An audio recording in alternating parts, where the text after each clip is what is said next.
আল্লাহ কোরআনের এক আয়াতে স্পষ্টভাবে জানিয়ে দিয়েছেন, আল্লাহু আকবার ওয়ালিল্লাহিল হামদু বিসমিল্লাহির রাহমানির রাহিম।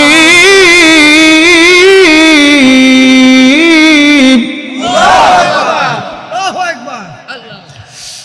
ফামান ইয়ামাল মিসকাল যাররাতিন খায়রান ইয়ারা ومن يعمل مثقال ذرة شرا يره ومن يعمل مثقال ذرة خيرا يره।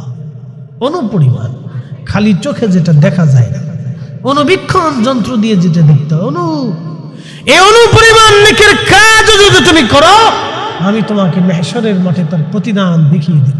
আল্লাহু আকবার। বুঝতে পারছেন? তাহলে মিলাদ হবে নি?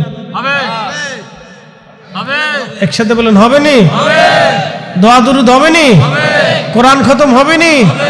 বাড়িতে মিলাদের ইন্তজাম দিয়ে জিকিরের মাহফিল করাবেন। কথা ঠিক আছে নি?